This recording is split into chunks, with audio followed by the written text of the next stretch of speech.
Hello and welcome to Connecting the Dots. My name is Mark Lardner. Thank you for joining us today. This is the show where we explore innovative approaches for translating assessment data into meaningful metrics. If this is your first time joining us, please like and subscribe. It does two things. First, it helps us reach a larger audience. And second, it helps you stay in touch when we drop new videos on the TCOM channel. All right, I am very excited about our guest today. She is the 2016 TCOM Champion Award winner, the former Deputy Commissioner of Vermont's Department of Mental Health, and the current Director of Vermont Strategies for the Four Pines Foundation. Please welcome Alison Krompf to Connecting the Dots. Hey, Alison. Hi, Mark. Good to see you. Good to see you too. Thank you for being here. I know you have a busy schedule, so I really appreciate sharing some of your time with us. And before we dive into your research, we've known each other for about a decade or so now. And during that time, I found that we have some common interests. So I'm hoping to get your hot takes on two of those things that we both care about. So first, I think the audience should enjoy this as well, hopefully. So the first topic I want to ask you about is the 2025 New York Mets. Any prediction for their season? I mean, when you've got Lindor leading off, the heart that guy has, I'm pretty sure now that you're following him with Soto, my advice for Met fans this year is to believe. I'm tired of the cynicism. I think we should just go all in. Okay, big on optimism. Although, as you know, you're an upstater, born in New York. I'm a downstater. I will say that March, April, always the most optimistic for any Mets fan. So we'll see if that lasts in May and June. But I like your optimism. Very good. All right. Second question. So as a fellow fan of the band Fish 2025 Spring Summer Tour, what is the can't miss show of this tour? Great question. I'm going to have to go with the Hollywood Bowl. I knew you were going to say that. Now, I think, if memory serves, are you going to that show? Fingers crossed. I mean, when you're a parent, it's always 50-50 if you can make it happen, but I'm hoping so. All right. I'm in the same boat. I'm hoping that happens. Maybe our crew will run into your crew there. We'll see. We'll see if we can make that happen. All right. So now kind of down to business. One of the things I wanted, I was happy that you're excited. You're joining us today because I think your approach around strengths is innovative and really informative for the field. So I guess my first question is just talk us through why your focus on the data and youth mental health, kind of your focus is on the strengths aspect of that work. I think one answer to that is necessity. So we're currently in a staffing crisis. There aren't enough clinicians to go around. And so this typical approach to finding kids with needs and treating them individually, one, we're strapped for capacity, and two, the research indicates we're not doing the best job at it, particularly for kids with internalizing behaviors and emotions such as anxiety and depression. And so in my old job, I was really excited when we implemented the cans and excited to get my hands on what the data looked like when it was aggregated.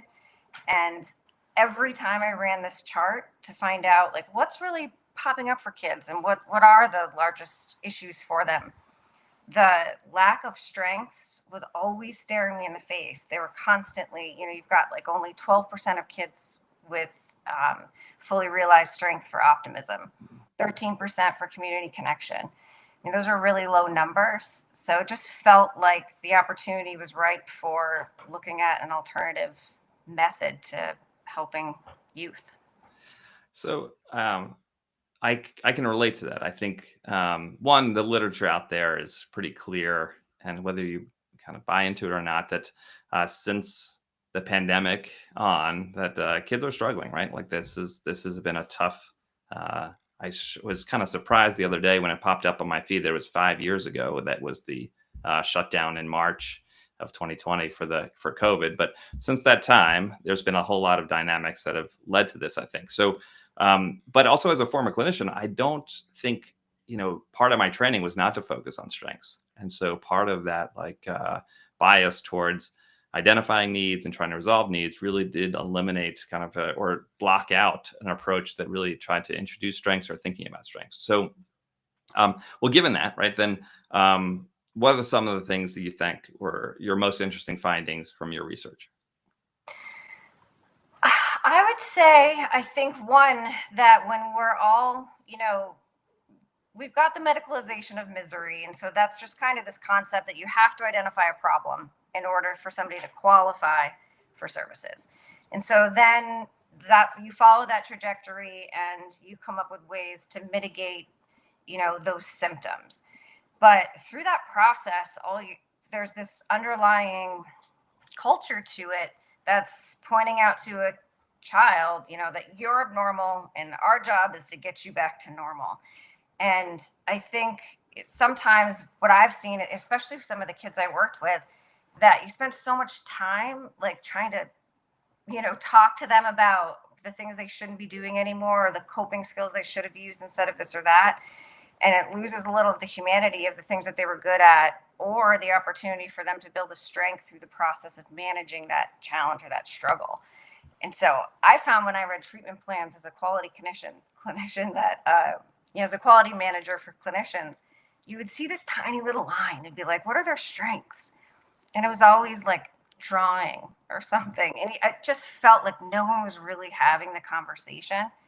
And I lament looking back at some of the youth I worked with where I never really talked to them about what they want to be when they grow up, or, what are they building through this challenge. Instead, we talked about the burden they were putting on the adults around them and how they needed to manage and cope better so that they didn't stress everybody else out. And I just think that's such a missed opportunity. I would tend to agree. I think that if you had been reading my treatment plans around that time, the strengths would have been very basic, like you mentioned. Likes to play video games, likes to do this, likes to do that.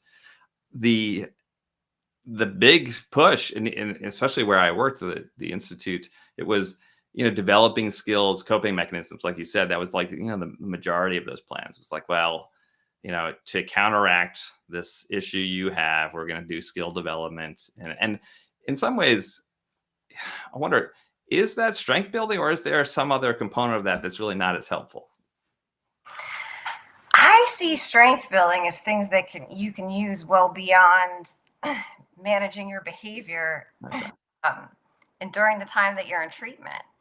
And so I think especially even for kids who have maybe more serious diagnoses or major traumas or bipolar disorder, I mean, there are very famous self-actualized individuals who had those same diagnoses who went on to use that for creative means. And so I think of it beyond like a tool in your toolbox to manage your dysregulation in the classroom, and more of there's things that are good about you. And if you read the book, I think it's called The Cult of the Average, they talk a lot about how like a lot of our treatment approaches are trying to bevel people's edges. It's like, let's take all the edges off these kids and, get everybody to this nice line. And Right. I feel like some of those edges could be the thing that makes the youth successful. And so I don't see it so much as just building coping skills, but more as identifying a true strength that'll be useful forever.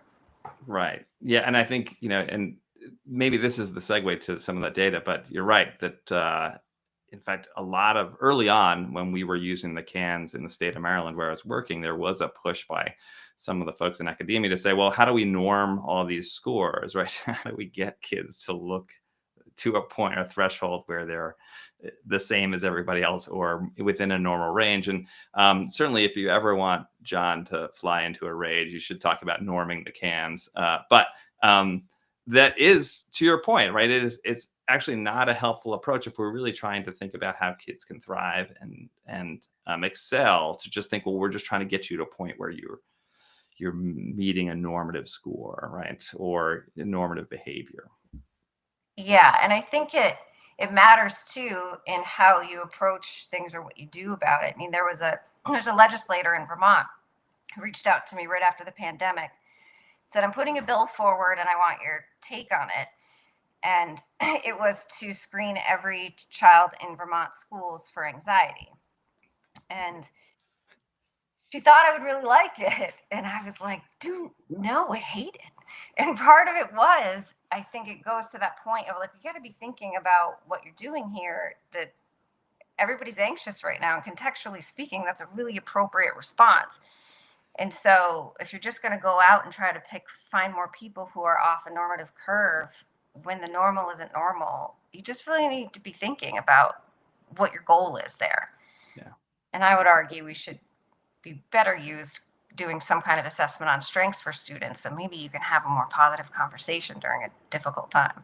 Yeah, I do think you're right that maybe from an awareness perspective, recognizing that anxiety is at an all-time high. In fact, one of the more popular books in the last 2 years was Jonathan Haidt's The Anxious Generation, I believe it was called. But for strategies, though, to try to actually move youth from where they are to a place where we want them to be, that focusing on that negative or this uniformly negative experience that they're having may not be the best. All right, so then let's dive in.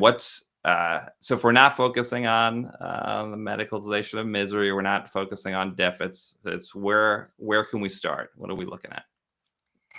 Well, I would say, some of the idea for my research came from John Lyons. He wrote the book Transformational Collaborative Outcomes Management, and he talked about how the CANS offers the opportunity to play three-dimensional chess. And I was thinking about that when looking at how do we get at meeting the needs of kids a lot of whom are sitting on a wait list. So say you did do that screening tool and you identify this issue. Part of the reason I'm not against identifying needs for kids, my issue was nothing to offer them. And when you get them in, it's not working great. So the three-dimensional chess piece stuck out to me is okay, what are other levels and layers that we can come at this with? And so I started looking at what role do the strengths play? The CANS, we had that data. And in Vermont, I had access through my previous role to a cohort of kids who get mental health services in schools. So it's K through 12, all a Medicaid population, and all of them get a CANS. And so I was interested to see, all right, so if my theory is correct that strengths matter, does that actually play out in this population? Who have certain strengths, does it actually mitigate their mental health needs?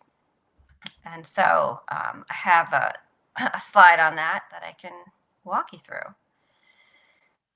And so you're looking at, this is Vermont's list of strengths. I know everybody's got a little bit of a different bucket, but these are ours. And what I did here was we have a scale for mental health needs. And ours looks at, we're summing the emotional, behavioral domain, life domain, and risk domain. So on that scale, I was curious, if a strength is present, on average, how much reduction in mental health need does that student have? And for a lot of these strengths, it was a pretty big difference.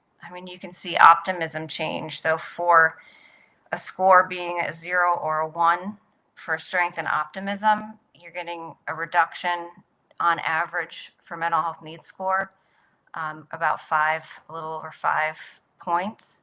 Family strengths, obviously, I don't think that's a shocker, play a really big role.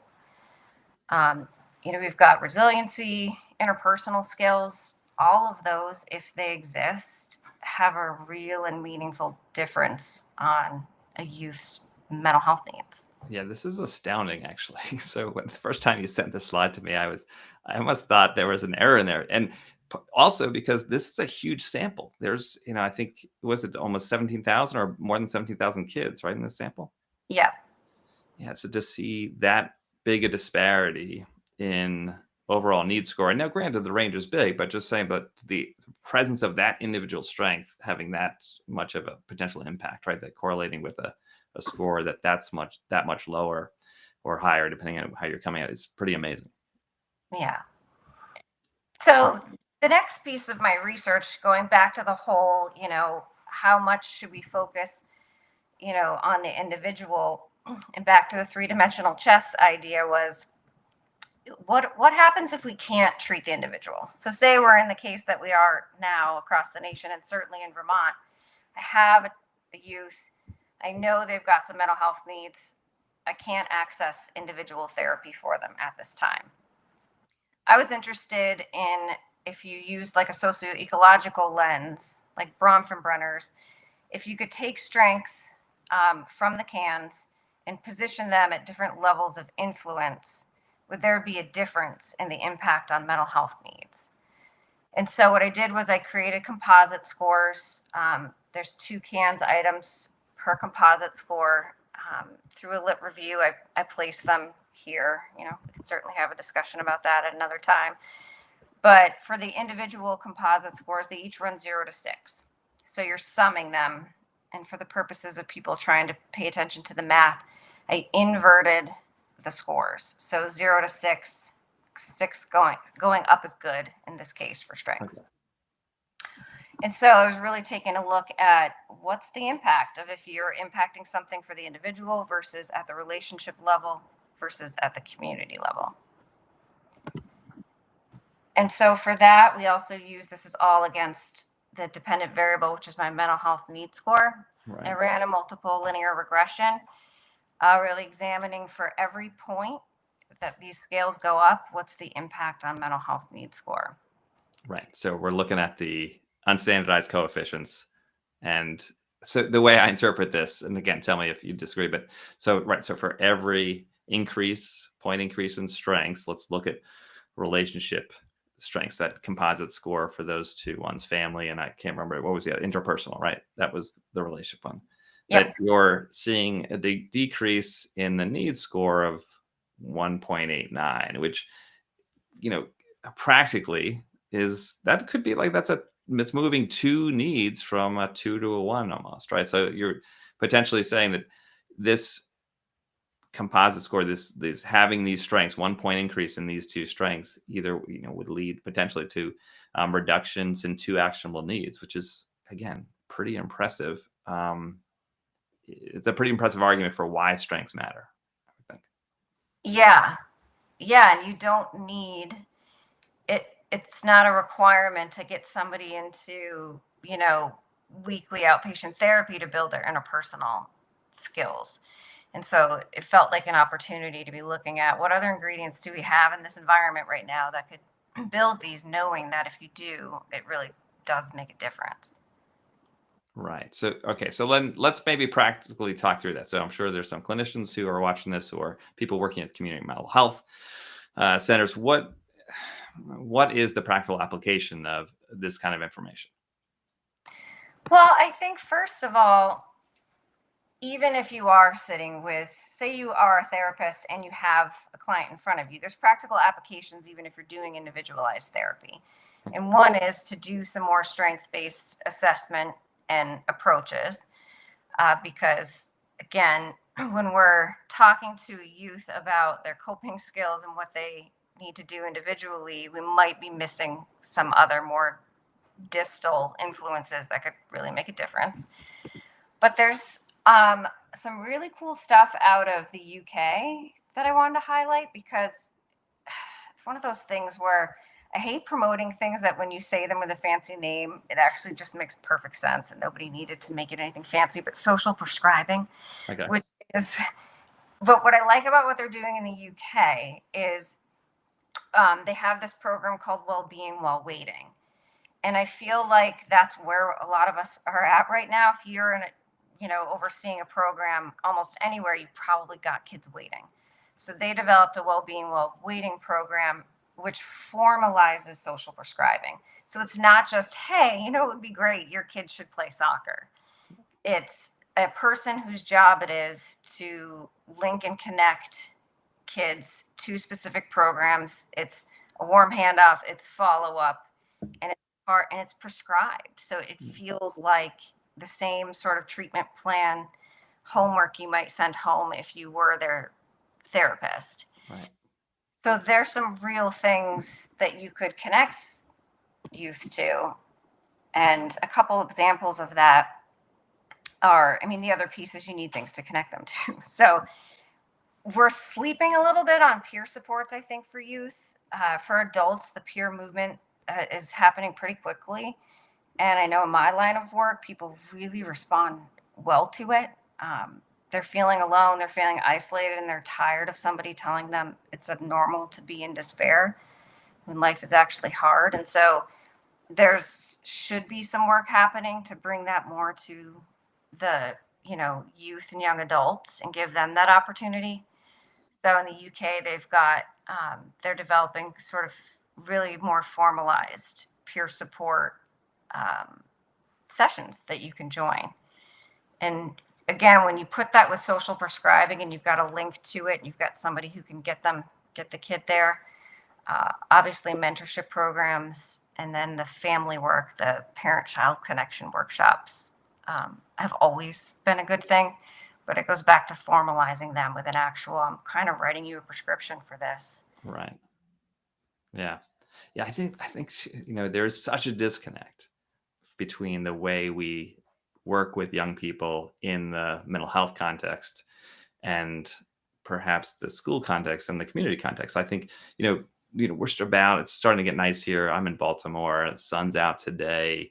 We have baseball practice later, but I know for a fact, having worked within this space as a coach in this baseball league, that we routinely struggle to get youth engaged in our programming because there are barriers to that. And we are not being met halfway by, either a community mental health agency that see value in this, or with, larger school networks that say, these are kind of kids who really they have some gaps in their recreational activities, in their well-being. This would be a good outlet. We have a scholarship program that goes unused year after year because we're not engaging these youth in a way that would be helpful. So kind of your research or your approach here kind of resonates from that respect, that there are huge gaps that would probably not be that hard to bridge if we kind of try to think differently about what youth with mental health diagnoses, or what we think about traditional mental health needs, what we can actually do with them in a different way. So I do love this approach. Yeah, I mean, I work in suicide specific care right now, and Kyle, you can take down the slides if you'd like. Then I think the other thing is technology. I mean, we spend a lot of time talking about how technology is bad for children and youth, but there's a lot of option for connectivity. Yeah. And we're working with this really awesome clinician who's also identifies with lived experience. She was a suicide attempt survivor when she herself was a teenager, and now is a licensed clinician. And she started this website called Now Matters Now. And on it, she's really tapped into, like, if you go to her website, it looks cool. Like, it's something that I would give to a teenager and not feel embarrassed about. And they have anywhere in the world, any time of day, you can jump on for, and it's for teens, a peer group discussion that's facilitated because, again, these are youth at risk for suicide. And so you got to be careful about folks coming together on that topic. But people love it because they go in there, they're exchanging ideas, they're validating each other. And little things like she's tapped into this concept where you put your face in a bowl of ice water. Okay. I had never heard of this. But my daughter had a sleepover a month ago, and one of her friends was like, "Can we do that ice bowl trick?" Yeah. And they all went outside, and I said, what? And I asked them because I knew about it. She said, "Well, it's one of those things where if you're ever feeling nervous, you just always feel better after you do it." Oh, yeah. And I feel There's like probably a dozen YouTube videos, if you click out of this, that you can see about that. And so this concept that we're never starting there with youth when we find that there's a need, and we're just wringing our hands that we can't get them to an hour of therapy, like there's just a lot of other options that we could be teaching them to do self-care and self-transformation that they could carry with them for the rest of their lives. Yeah.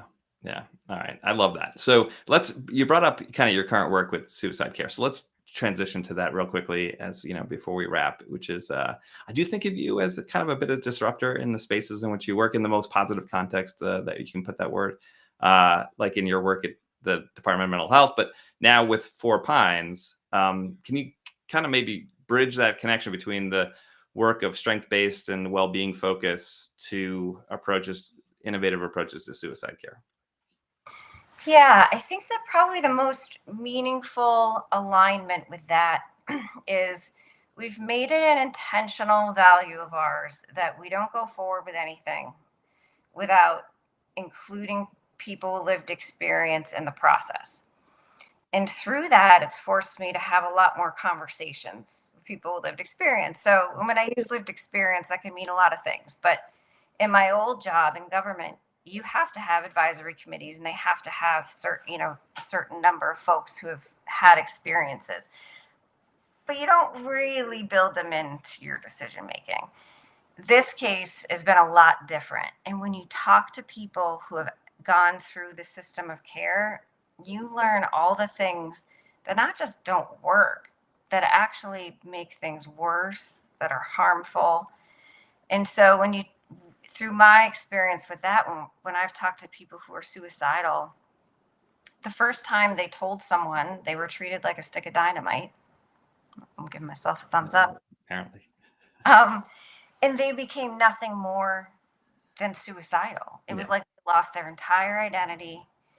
They would be treated only based on the level of risk that they had. There were very few conversations any provider had with them that weren't just about their level of suicidality at any given time. So it just really shrunk them as a person into this problem-focused space.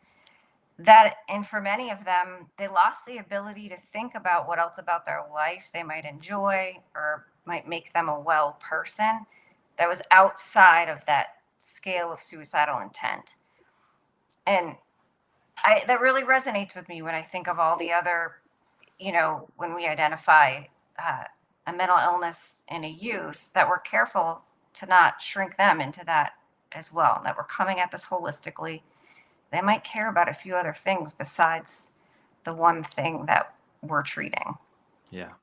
And again, I think you and I have spoken in the past, like just with experience with friends who have kind of had been suicidal, and just that really without even thinking about the response of saying, well, locked facilities, all this kind of risk averse things that do make seemingly make the problem, while managing risk, make the problem worse. And I do look forward to maybe spending another half hour talking about that work. And I know you guys are in the process of starting an intensive outpatient center for suicide care in Vermont. So maybe at some other time you can come back and tell us more about that. Yeah, I'd love to. I mean, it very much resonates with the work that's been happening with you all for years on, are there any other things we could look at around well-being that are less, problem focused? Not that we should avoid the problem focused issues, but it'd be great to add that to the mix, because otherwise you don't talk about it because you're not measuring it. Yeah. So maybe in addition to strengths, really thinking about how we're measuring that well-being. That would be great to continue to do some work on. Well, thank you so much for hopping on today and sharing your work with us. There was a question that popped up about whether this paper is published. And so I know this is part of your doctoral dissertation. So when, for that person who asked, what do you think your timeline for publication around this is? No, it's not an anxiety producing question, Mark. Yeah. I'll let you know, probably 6 to 9 months. All right. Well, good luck with wrapping up your dissertation and your doctoral work. And thank you for being here today. Really appreciate it. Yeah, thank you. All right. See you soon. All right. So again, thank you to Alison Krompf. That was fascinating and enlightening. And we will be back next month with another episode of Connecting the Dots. In between now and then, just a couple reminders. First, that we have a call for proposals for the TCOM conference in October. The deadline for that is April 15th. This year's conference is going to be in Chicago. I'm really excited. Our team is really excited. We've already gotten some submissions that are excellent. So please share your work with us. We really would love to hear about the work that all of you are doing.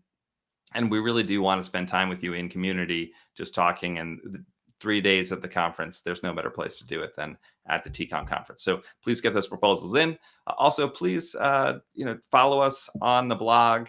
There was recently folks from the University of Maryland had published a paper on sex trafficking that was fascinating. And there's a brief summary there and a link to their research. But lots of stuff is constantly on the blog. So tcomconversations.org. Go there, follow that so you get updates. And then finally on Instagram, another good place to stay in touch with the TCOM community.